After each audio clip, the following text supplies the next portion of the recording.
अष्टावक्र गीता भारतीय अध्यात्म का एक गूढ़ और विलक्षण ग्रंथ है, जिसमें आत्मा, ब्रह्म, मोक्ष और ज्ञान की ऊंचाइयों का वर्णन किया गया है।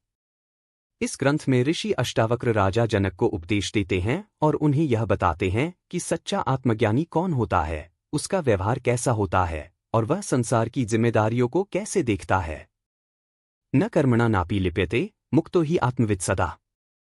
अर्थात आत्मा को जानने वाला आत्मज्ञानी कर्मों से कभी लिप्त नहीं होता, वह सदैव मुक्त रहता है। आत्मज्ञानी कौन है? आत्मज्ञानी वह है जिसने अपने अंदर की सत्ता को, आत्मा को, परम सत्य को जान लिया है। वह जान चुका है कि शरीर नश्वर है, आत्मा अजरमर है। वह जो मैं कहता है वह देह नहीं है, चित्त नहीं है, मन नहीं है, बल्कि केवल शुद्ध चेतना है। यह संपूर्ण ब्रह्मांड एक माया है, केवल दृष्टिगोचर सत्य है। जब यह अनुभव दृढ़ हो जाता है, तब व्यक्ति संसार के द्वैत, दुख सुख, कर्म पाप पुण्य के पार चला जाता है। वही आत्मज्ञानी कहलाता है। आत्मज्ञानी के लिए क्यों नहीं होता कोई कर्तव्य? कर्ता भाव का लोप हो जाता है। आत्मज्ञानी को यह बोध हो चुका होता है कि मैं कर्ता नहीं हूं। जब कर्ता ही नहीं रहा तो फिर किसका कर्तव्य? जो कार्य हो भी रहा हो वह प्रकृति के गुणों द्वारा हो रहा है, आत्मा तो केवल साक्षी है। कर्म बंधन नहीं बनते। सामान्य व्यक्ति जब कोई कार्य करता है तो वह अपेक्षा करता है फल की, प्रशंसा की, लाभ की। वही अपेक्षा बंधन बन जाती है। लेकिन आत्मज्ञानी निष्काम होता है। उसकी दृष्टि में न पुण्य है न पाप, इसलिए उसके कर्म होकर भी अकर्म हो जाते हैं। भीतर की शांति से संचालित होता है। आत्मज्ञानी का जीवन भीतर की पूर्णता से चलता है। वह संसार के नियमों से ऊपर नहीं चलता, बल्कि उसके भीतर से कोई बाध्यता नहीं होती। वह जो कुछ भी करता है वह केवल सहजता से करता है, जैसे कोई लहर बह रही हो। समाज में आत्मज्ञानी का व्यवहार। अब प्रश्न उठता है कि यदि आत्मज्ञानी के लिए कोई कर्तव्य नहीं तो क्या वह निष्क्रिय हो जाता है? क्या वह समाज से कट जाता है? नहीं, वह सक्रिय होता है, लेकिन बिना आसक्ति के।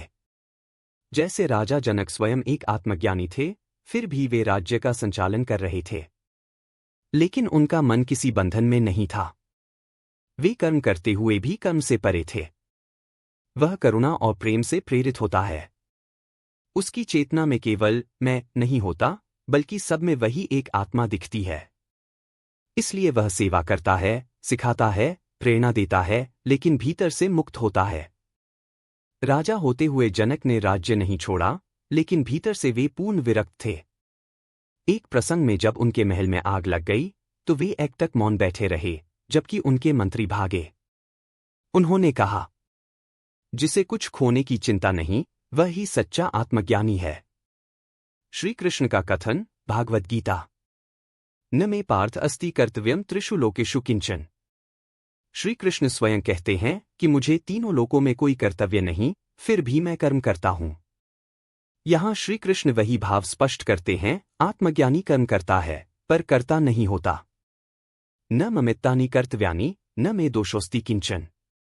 अर्थात मुझे कुछ भी करने योग्य नहीं लगता, न कोई दोष का भाव है। सब कुछ ब्रह्म ही कर रहा है। ज्ञानी न करोति पापं, न पुण्यं, न लिप्यते। अर्थात आत्मज्ञानी न पाप करता है, न पुण्य, वह तो केवल साक्षी होता है, देखने वाला, जानने वाला। निवृत्तं कर्म नित्यं मे, नाह कर्ता न कर्मकृत। अर्थात मेरे लिए कर्म का कोई अर्थ नहीं रह गया। मैं ना करता हूं, ना किसी कार्य का भागी। आधुनिक दृष्टिकोण से व्याख्या।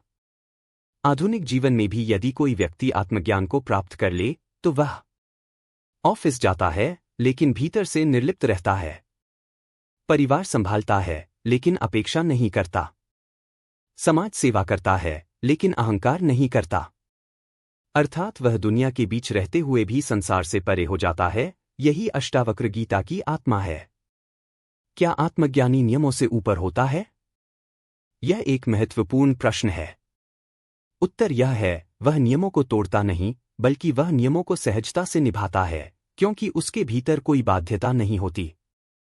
वह जो कुछ करता है वह केवल प्रेम और सहजता से करता है, इसलिए वह दोषी नहीं बनता।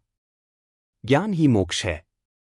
अष्टावक्र गीता का मूल संदेश है, जैसे ही तुम जान लो कि तुम शरीर, मन, बुद्धि नहीं हो, तुम केवल आत्मा हो, वैसे ही सारे बंधन समाप्त हो जाते हैं। और जब बंधन नहीं, तो कर्तव्य भी नहीं। ज्ञानी के लिए कुछ भी करना या न करना दोनों ही समान है।